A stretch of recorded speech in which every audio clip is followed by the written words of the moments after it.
A lo largo de toda esta trayectoria de estar navegando en este mundo de AWS, existen varias áreas. Ustedes pueden encontrar desarrollo, DevTools, data, diversas áreas, y hay un área que en específico a mí me llama mucho la atención, que es el área de la inteligencia artificial. Y cuando uno navega en este mundo de la inteligencia artificial, nos damos cuenta que pueden existir dos áreas dentro de ella. Quien la crea, quien está haciendo modelos de inteligencia artificial, quien está haciendo datasets de inteligencia, y hay otra área que es quien la usa, quien usa los modelos ya entrenados y que están para el público, para que uno los pueda usar. Es por ello que AWS ofrece una amplia gama de estos servicios. No sé si alguien de aquí ya los haya usado. Los AWS AI Services. Ok, perfecto.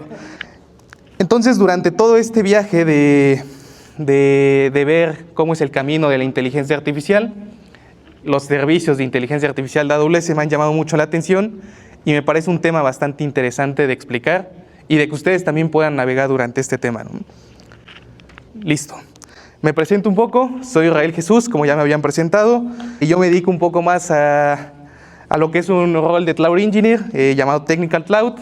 También soy CTO de una consultora de servicios de tecnológicos, donde desarrollamos tecnología. Pero no solamente desarrollamos tecnología, sino que la desarrollamos tecnología con propósito.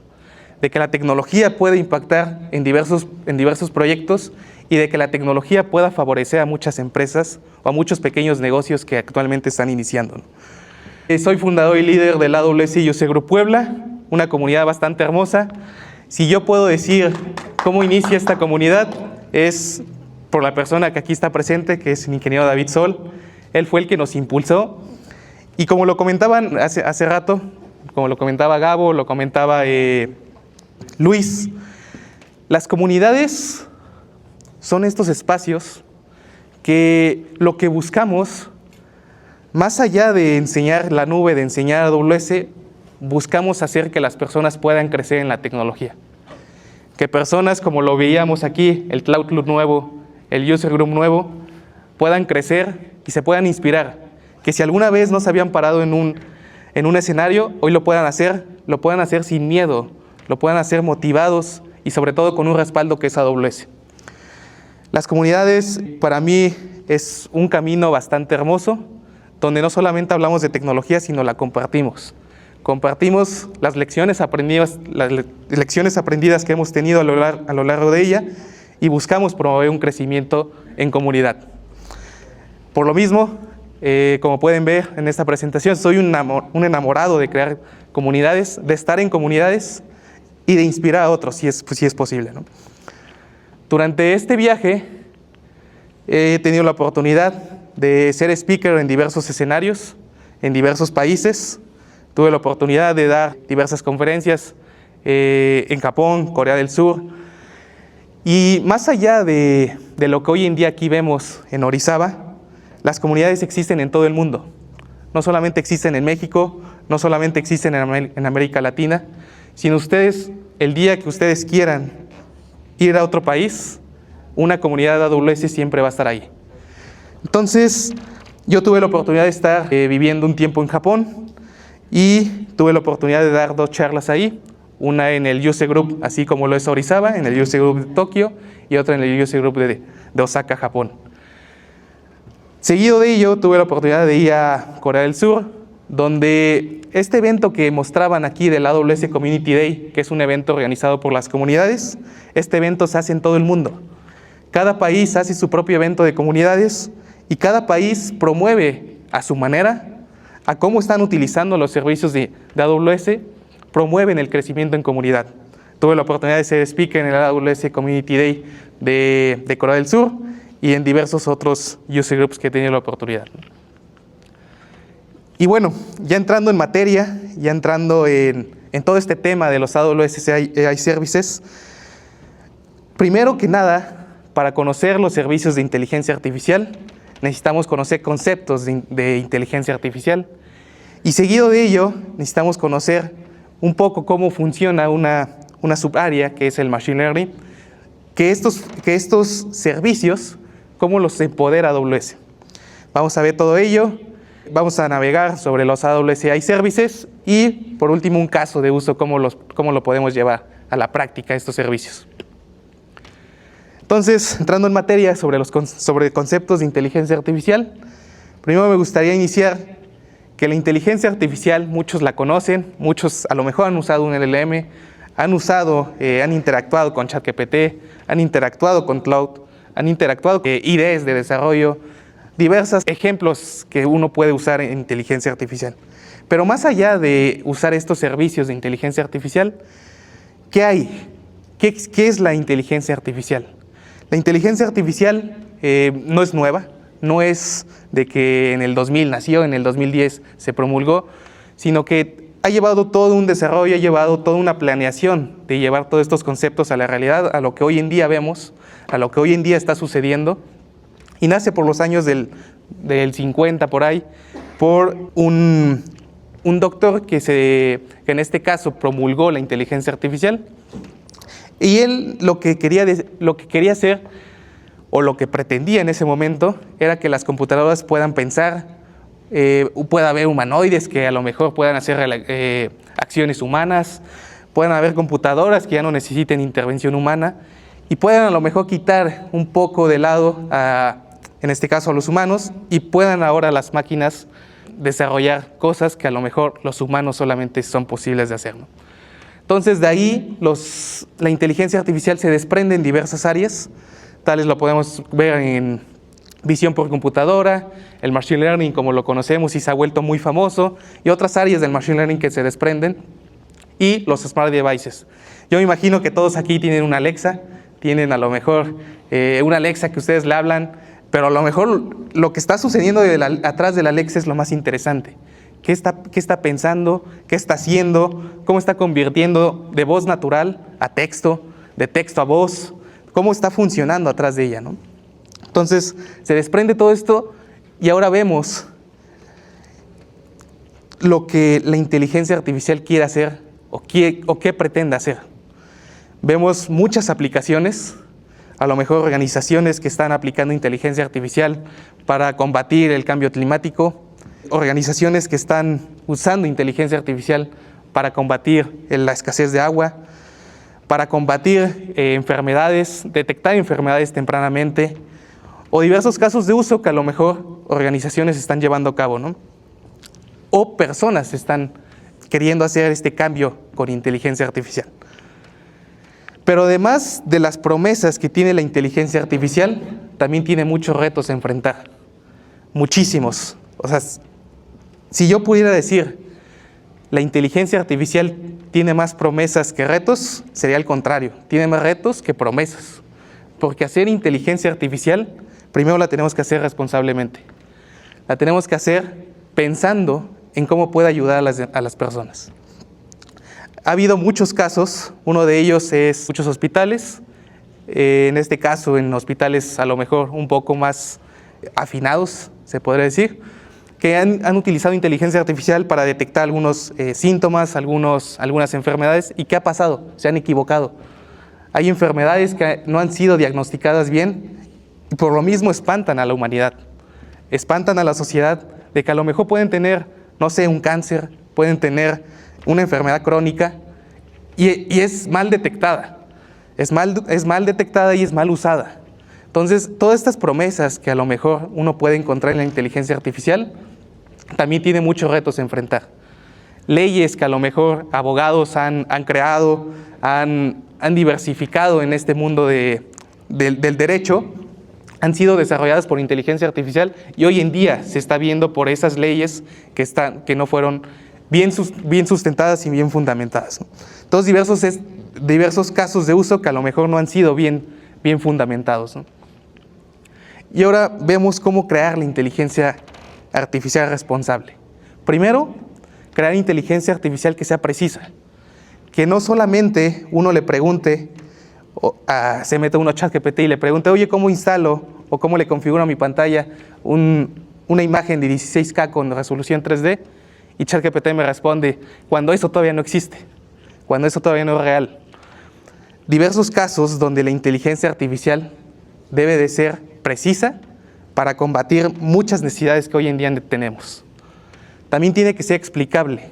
Explicable en el sentido de si yo estoy usando inteligencia artificial en un caso de uso, por ejemplo, en el que comentaba de los hospitales que están usando IA, explicarle al usuario qué datos usamos, qué tipo de laboratorios, de estudios estamos probando para combatir una enfermedad o para prevenir una enfermedad, que sea explicable. Que, por ejemplo, un banco que esté usando inteligencia artificial le explica al usuario por qué no se le aprobó un crédito, o por qué un chico quiera tramitar un crédito universitario para estudiar, para continuar con sus estudios, y a lo mejor la inteligencia artificial arrojó que para una localidad no se le van a aplicar créditos para estudios. ¿Cómo le explicas a un estudiante que no puede tener un crédito para continuar sus estudios? Entonces, todos estos tipos de retos, estas promesas que tiene la inteligencia, la debemos desarrollar responsablemente. Y por último, la gobernanza. Gobernanza es un término que se ha llevado a la práctica, que se ha llevado al estudio de cómo tenemos que crear inteligencia artificial. Y un ejemplo muy práctico de ello es, por ejemplo, yo creo un chatbot, yo creo una aplicación, a lo mejor en este caso Udemy. Udemy está creando un chatbot, pero yo me meto al chatbot y le pregunto, oye, ¿cómo puedo estudiar para una certificación de AWS? Y lo primero que me manda, oye, hay un curso de una certificación del Cloud Practitioner en Platzi. Cuando yo me estoy metiendo a Udemy, y Udemy me tiene que responder conforme a sus recursos que tiene la plataforma, ¿no? Entonces, toda esta gobernanza, AWS nos las favorece, nos dice, oye, tú limita tus datos, tú limita toda tu información, y yo me comprometo a poderla resumir, a poderla gobernar conforme a los lineamientos que tú quieres. Entonces, todas estas prácticas que nosotros podemos, a lo mejor son difíciles de crear, AWS nos las favorece, nos las pone en mesa para que nosotros podamos identificar qué tipo de datos, qué tipo de precisión, qué tipo de seguridad que tienen que tener nuestros modelos. Entonces, unos features de todo este tema de la inteligencia artificial o de lo que hemos visto ahorita, vemos que la inteligencia artificial cuando desarrollemos tiene que ser responsable, tiene que ser precisa, tiene que ser gobernada y sobre todo tiene que favorecer a un bien social. Nosotros cuando creamos IA, sin duda la debemos de crear para sí erradicar algunas necesidades que a lo mejor son difíciles de crear para el humano, pero no descuidando esta parte humana que nos hace esencia de esta sociedad.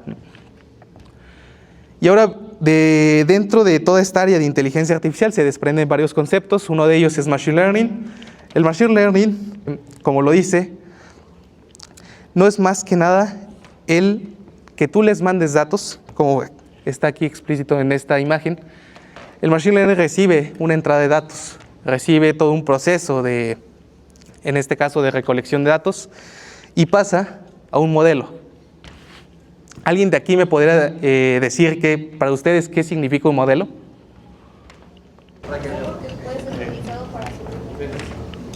¿Para qué? Para replicarlo. Ok, sí, muy bien. ¿Alguien más? Que es replicable. Okay. Entonces, vemos que a lo mejor tenemos varias clasificaciones de qué es un modelo, de cómo podemos implementar un modelo. Para mí un modelo es algo que algo que existe en la vida, algo que existe que nosotros hacemos, que una máquina ya lo puede hacer. Nosotros le pasamos datos de entrada y la máquina es posible de replicar todo ello. Pero ¿qué pasa en el Machine Learning? No solamente le enviamos datos, sino que dentro del modelo, el modelo se está entrenando él solo. Es un ciclo vicioso de que recibe datos y está entrenando y entrenando y entrenando hasta producir una predicción de una respuesta en este caso. Después a esta respuesta tiene un término, ahorita lo vamos a ver, de cómo podemos nosotros llevar todo este tipo de Machine Learning a nuestros proyectos. Y un modelo o Machine Learning lo voy a identificar como un caso muy práctico. Nosotros cuando éramos niños, no sé quién de aquí se acuerde cuando era niño, y cómo identificaba a los perros y gatos. ¿Cómo aprendimos a identificar perros y gatos? Porque ladraban, viéndolos. Viéndolos, exactamente. Jamás nos dijeron, oye, un gato tiene un peso menor a un perro, o tiene pelo más chico que un perro, o un perro es más grande que un gato, o los gatos son amarillos, son grises. Jamás nos dijeron eso. Tuvimos que ver, tuvimos que probar qué es un gato, qué es un perro.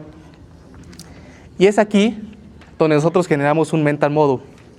El mental model es, yo vi tantas imágenes, yo vi tantos perros, yo vi tantos gatos, que ahora yo puedo clasificar qué es un perro y un gato.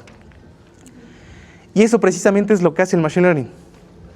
Tú le envías o le pasas datos y él produce toda una serie de ciclos de entrada y los empieza a procesar y empieza a aprender.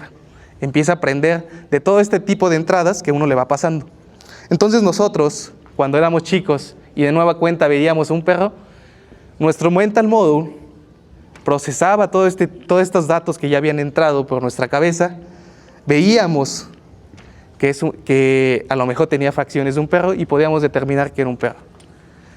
Pero determinábamos que era un perro, más no un perro alemán, un pastor alemán, un siberiano o diversas razas de perro. Y aquí es donde el Machine Learning nos favorece y nos ayuda a poder determinar todo este tipo de enlaces. Sí, tiene muchas todavía lecciones por desarrollarse para poder seguir entrenando muchos modelos que a lo mejor hoy en día no existen, pero hoy en día se están desarrollando con el fin de crear mejores modelos de inteligencia artificial. Entonces, nosotros cuando ya le pasábamos entrada a nuestro modelo, ya teníamos un modelo preentrenado. ¿Pero qué necesita un modelo preentrenado? Más datos. Para que sea más preciso necesita más datos. Necesita millones y millones de datos para que un modelo pueda ser preciso. Lo que pasa es que cuando nosotros tenemos un modelo preentrenado, el modelo empieza a inferir. Empieza a inferir y empieza a decir, o empieza a clasificar qué tipo de respuestas son válidas o qué tipo de respuestas no son válidas. Entonces, ¿qué hace el Machine Learning? El Machine Learning no es más que nada que estadística, que está probando en todo en el campo que él conoce, qué tipo de respuesta estadísticamente es más probable de que suceda.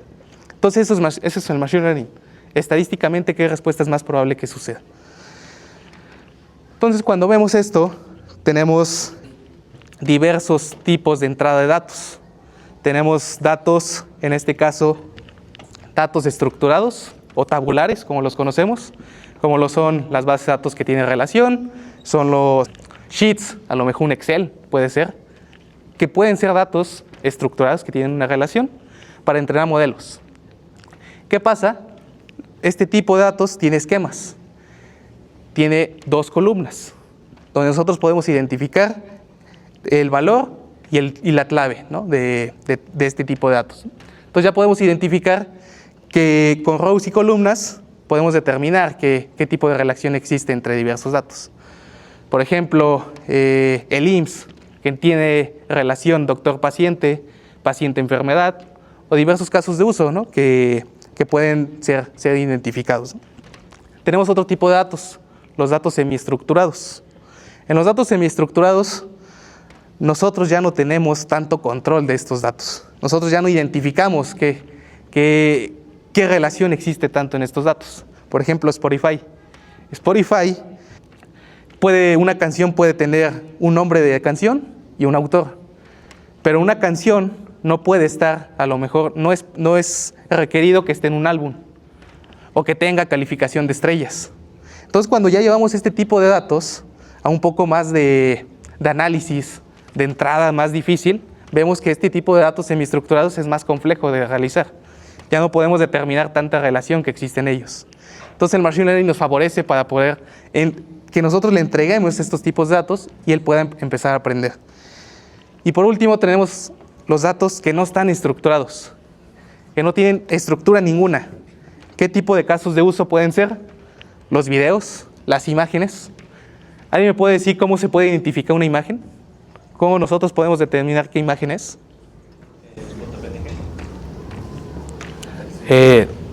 ¿Hay algo más preciso? No sé. Los píxeles. ¿Y qué son los píxeles? Es como la desfragmentación de la imagen, ¿no? Son datos binarios. Ajá. Datos binarios. Tenemos datos binarios, y los datos binarios en las imágenes, ¿qué son? Matrices. ¿Matrices de qué? De colores. De colores. Son estructuras de datos. Lo que conocemos como el formato RGB. Red, green y blue. Datos que son rojos, verdes y azules, que nosotros podemos ir determinando y pasarla a los modelos que nosotros estemos entrenando. Este tipo de datos, donde a lo mejor ya el estado de complejidad ya aumentó, ya es más difícil de probar. Entonces, este tipo de soluciones de Machine Learning nos ayudan bastante para poder encontrar soluciones estadísticamente más probables en datos estructurados, en datos semiestructurados y en datos donde no son estructurados. Y viene aquí otro término que es los MLL Data Label. Aquí es una subclase donde nosotros vamos a estar supervisando cada entrada de datos que existe. Donde nosotros en esta área se llama ingeniería de características, donde nosotros vamos a poder determinar y va a estar una persona detrás de cada modelo viendo y clasificando qué tipo de entrada es. Vamos a ponerle a esta etiqueta, a esta imagen una etiqueta. Vamos a decirle, esta imagen es un dog. Esta otra imagen también es un dog. Esta otra. Y aquí otra hay un cat. Entonces nosotros vamos a ir identificando por cada etiqueta que nosotros vamos a poniendo el tipo de dato que nosotros estamos clasificando. Entonces aquí ya entra un modelo supervisado donde nosotros vamos a identificar manualmente el dato que está entrando. Pero ¿qué pasa cuando tenemos datos tabulares?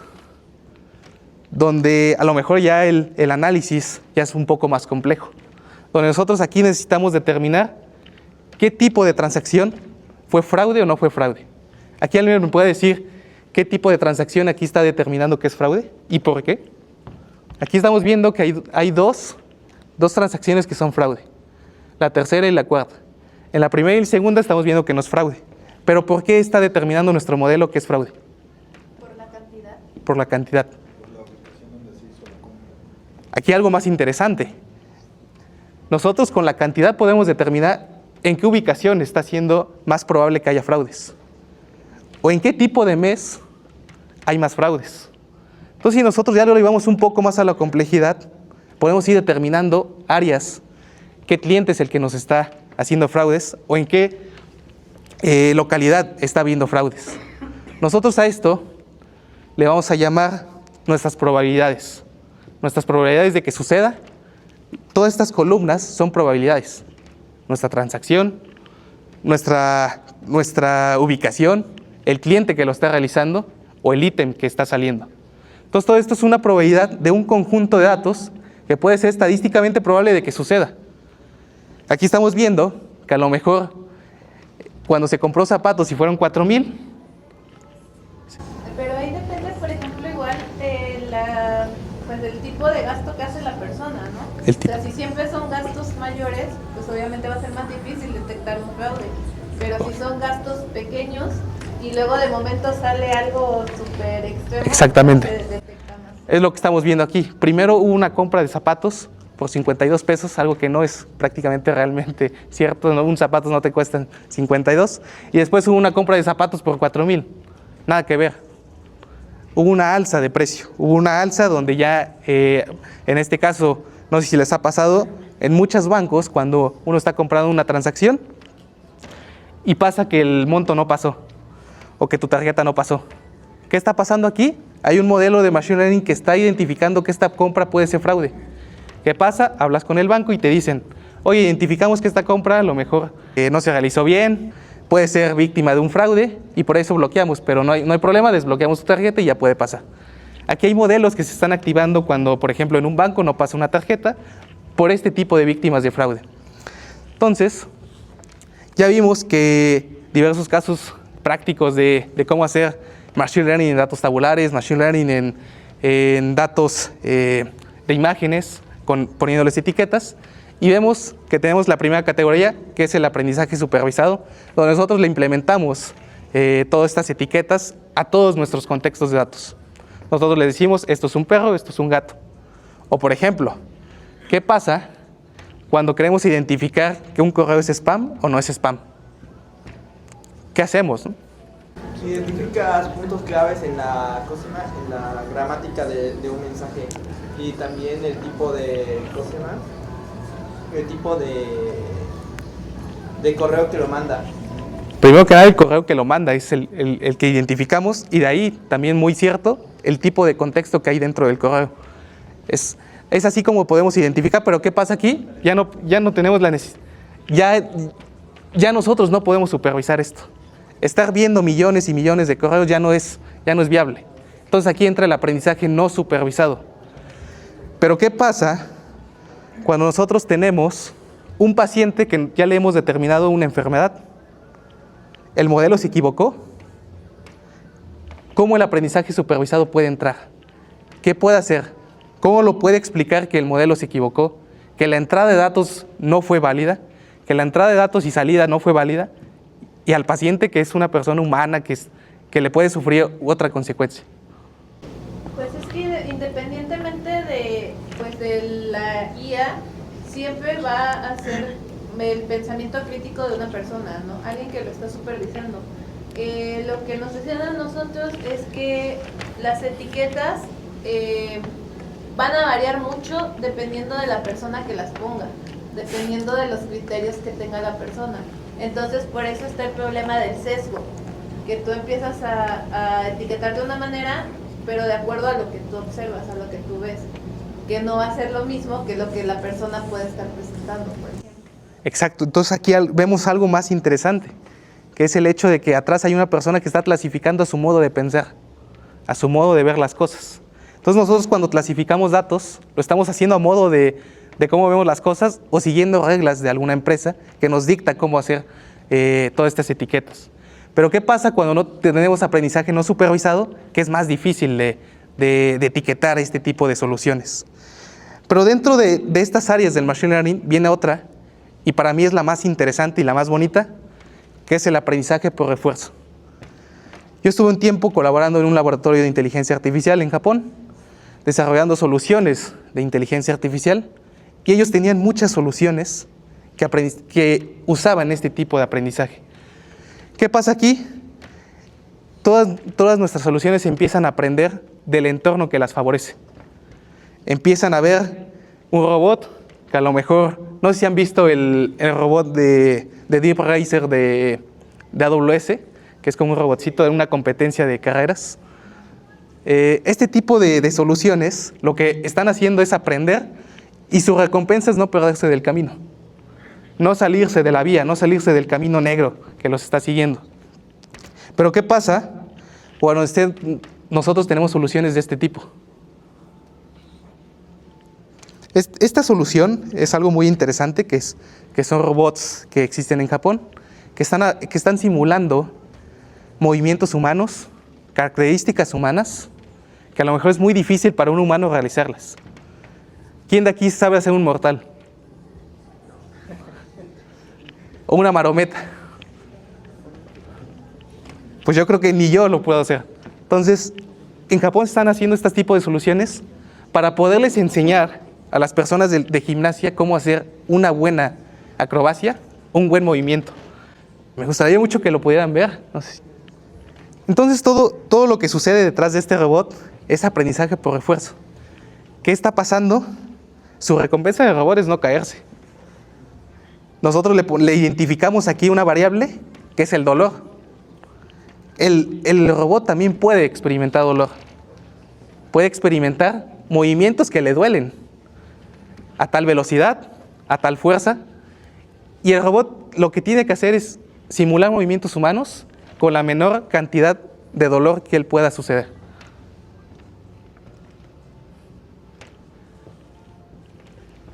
Entonces, ¿qué está pasando? Nosotros ya le hemos declarado varios datos de entrada. El robot ha visto por modelos de visión por computadora cómo realizar diferentes movimientos. Ahora lo que tiene que hacer es simularlos, es no sentir dolor y sobre todo eso realizarlos de la mejor manera. Para que cuando nosotros le pongamos a un gimnasta este tipo de soluciones, el gimnasta puede decir, yo lo hago mejor que el robot.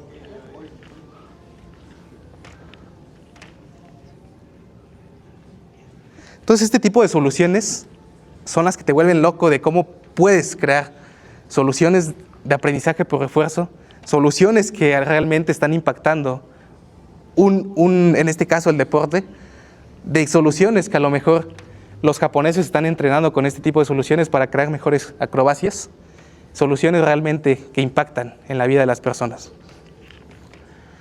Y es aquí donde vemos que a lo mejor crear un modelo es difícil. Es complicado el hecho de crear o de pasar datos clasificados, datos no clasificados.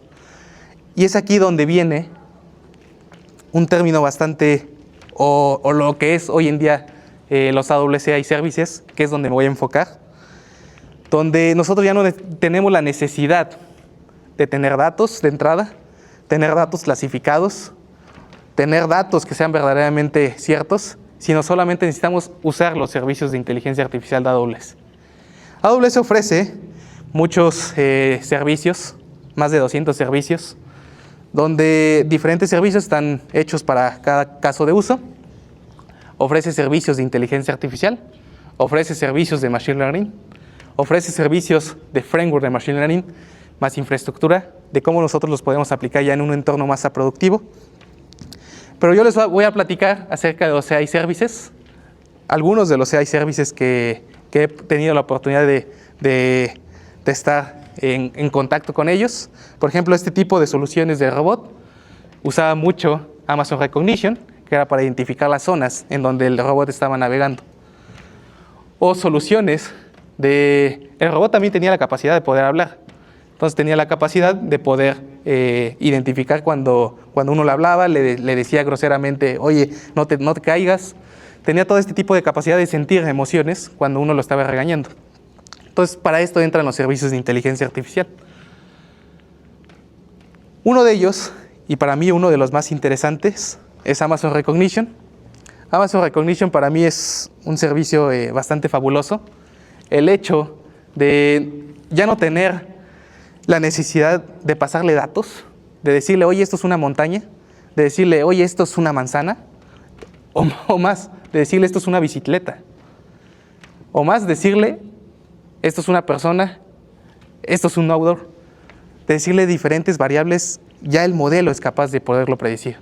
O si le pasamos más, por ejemplo, pasarle una imagen de un famoso, ella nos puede decir quién es el famoso. Ya no tenemos la necesidad de pasarle tantos datos para que el modelo pueda aprender. AWS lo hace por ti, tú solamente usa Amazon Recognition. Un servicio que solamente ofrece el reconocimiento de imágenes, reconocimiento de videos, reconocimiento de muchas cosas para poder identificar variables que suceden dentro del entorno. Otro servicio es Amazon Poly.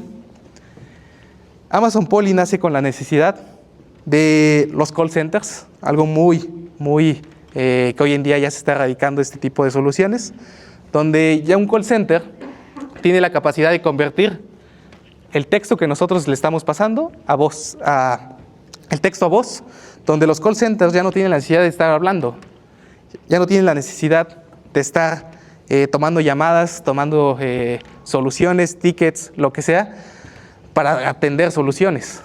Amazon Poly lo hace por ellos. Hay diversos servicios que a lo mejor el cliente llama por teléfono, interactúa con el call center, y el call center ya es un agente de inteligencia artificial, donde primero tu voz la están pasando a texto, y el texto ya lo están produciendo en un modelo de inteligencia artificial. El texto devuelve una salida, que es el resultado de lo que el cliente está necesitando, y Amazon Poly lo convierte de texto a voz. Entonces tú ya interactúas con un agente de inteligencia artificial solamente usando este servicio de Amazon Poly. Soluciones que realmente están impactando en este ámbito de los call centers. O Amazon Comprehend. Amazon Comprehend es bastante interesante, ya que uno no le tiene que andar pasando datos de entrada de sentimientos, de emociones, de cómo cuando uno está realizando una encuesta, cómo se está sintiendo, qué tan frustrado está siendo, o qué tan alegre está siendo contestando una encuesta. Yo creo que para muchos no somos tan motivados a contestar encuestas, entonces a veces lo hacemos de muy mala gana, y Amazon Comprehend es un servicio que está identificando cómo te estás sintiendo al contestar una encuesta. Cómo te estás sintiendo a la hora de interactuar o de enviar un mensaje de recomendación, un mensaje de motivación. Él está sintiendo todo y además puede identificar más cosas. Puede identificar qué datos son más sensibles, qué datos pueden ser cifrados, qué datos, por ejemplo, bancarios, pueden ser más, probablemente más revelados a fraude. Y Amazon Comprehend hace todo este trabajo por ti. Si detecta datos que a lo mejor tienen que ser cifrados, él te advierte de poder crear este tipo de soluciones con seguridad, implementándolas rápidamente, implementándolas con responsabilidad de la inteligencia artificial. Tenemos otro servicio que es Amazon Lex. Amazon Lex viene con la finalidad, hubo un momento y todavía hoy en día sigue siendo, de crear chatbots, de crear soluciones que sean fácilmente operativas, fácilmente manejables en el código, y Amazon Lex lo hace por ti. Tú solamente le pasas las características que necesita tu chatbot, las respuestas que necesita tu chatbot, y Amazon Lex se encarga de toda la resolución de tu chatbot. Muchas soluciones hoy en día, chatbots que hoy en día estamos interactuando, son realizadas con Amazon Lex, integradas con todos estos servicios de nube, y por eso hoy en día es fácil hacer un chatbot. Es fácil crearlo con la nube de AWS y es fácil implementar soluciones usando nube y usando inteligencia artificial. Porque AWS nos las provee. AWS nos dice, aquí está la mesa, tú solamente sirve el banquete de cómo poder crear soluciones con inteligencia artificial. ¿Y en qué tipo de casos de uso este tipo de soluciones son la mejor manera de usarlas? Nosotros, en un caso tuvimos, puedo decir mi hermano y yo, tuvimos la necesidad de implementar un chatbot para un cliente que estaba requiriendo o tenía muchos servicios consumiéndose en AWS. Pero para primero identificar qué tipo de chatbot, tienes que identificar el problema. ¿Qué está resolviendo ese chatbot? ¿De qué tipo de chatbot está resolviendo? ¿Es un chatbot que está resolviendo un call center? ¿Es un chatbot que está recibiendo recomendaciones de cómo mejorar? ¿Es un chatbot que está recibiendo predicciones de cómo mejorar en algún futuro? Identificamos la solución, vimos que el cliente, en este caso, tenía muchos servicios activados en AWS y dijimos, y sobre todo, el negocio empezó a escalar, empezó a ir mejor, empezó a elevarse y vimos que ya no era tan factible el hecho de estar consumiéndose una factura de más de $3,000, un poco más, ¿no? Entonces vimos la necesidad de crear un chatbot integrado a su plataforma de ellos, de Slack, donde nosotros implementábamos una solución de que el chatbot avisara cada vez que un servicio se estaba activando, cada vez que un servicio no se estaba activando, y poder así determinar a pruebas de concepto, pruebas POC, de ver cómo nosotros podemos ir eliminando o erradicando servicios que no eran necesarios, servicios que a lo mejor no había necesidad de usarlos en su proyecto. Amazon Lex nos hizo todo el trabajo, nos hizo todo el procesamiento de Machine Learning, que a lo mejor era difícil para nosotros identificar todas estas variables de entrada. Y pasaba aquí una arquitectura bastante bonita, que es, entraba una lambda de validación. Lambda, un servicio también bastante hermoso, que nos favorece el hecho de poder crear ejecuciones en tiempo real, ejecuciones con una salida y una entrada, de manera fácil y sencilla. Amazon Lex nos hacía el trabajo, Lambda validaba qué tipo de datos estaba entrando y los alojaba en una base de datos de Dynamo. Al final, entraba nuestra Lambda de salida, donde ya interactuaba con los servicios de AWS Cloud. Pero ahora un poco más, lo quisimos elevar, implementar Amazon Connect, donde nosotros centralizábamos toda nuestra información. Centralizábamos, ya no ahora, Slack. Ahora ya podemos centralizar nuestro bot integrado a otro tipo de plataformas. Y aquí ya le integrábamos Amazon Poly, lo que comentaba anteriormente, de texto a voz, que la solución ya pudiera uno platicar con ella, ya pudiera uno determinar qué tipo de severidad hubo en la producción de un servicio, qué tipo de solución sí fue favorable, qué tipo de servicio nos hizo un buen trabajo, qué servicio no nos hizo un buen trabajo. Ya podemos identificar bastantes variables con solamente 2 servicios de AWS, de inteligencia artificial, Amazon Poly y Amazon Lex. Existen muchas soluciones, muchas aplicaciones de cómo nosotros podemos implementar este tipo de soluciones. Que AWS ya nos está favoreciendo con los modelos, con los servicios y sobre todo con los datos de entrada que nosotros ya no tenemos la necesidad de estar poniendo. ¿Cuándo los AWS AI Services son necesarios o yo los debo de usar? En primera, cuando el tiempo es crítico. Cuando nosotros tenemos que implementar una solución, que el tiempo ya nos está demandando bastante, que ya no hay tiempo, la solución se fue a un mes, ya no tenemos estos valores de entrada, datos de entrada, ya no tenemos la capacidad o el tiempo suficiente de poder clasificar, donde AWS ya nos hace este trabajo, donde AWS ya no hay necesidad de usar científicos de datos, donde ya no hay necesidad de usar bastantes personas que están detrás clasificando modelos, clasificando imágenes, clasificando texto, clasificando voz, clasificando en N fin de cosas. Cuando quieres tener resultados inmediatos, cuando estás apresurado de poder mostrarle a tu cliente cómo un servicio de inteligencia artificial o cómo tu solución que tú le ofreciste puede ser implementada, y cuando necesitas escalar sin complejidad. Cuando tu escalamiento de la empresa, cuando tu escalamiento de la solución está escalando de manera rápida y ya no es posible ir parando sobre la marcha de este proyecto. Y en fin, la IA hoy en día no tiene que ser complicada, no tiene que ser un tema del otro mundo. Con los servicios de AWS, hoy tú puedes crear soluciones que lleven inteligencia artificial sin la necesidad de ser un experto. Muchas gracias por su atención. Si tienen alguna duda, pregunta o aclaración, con todo gusto.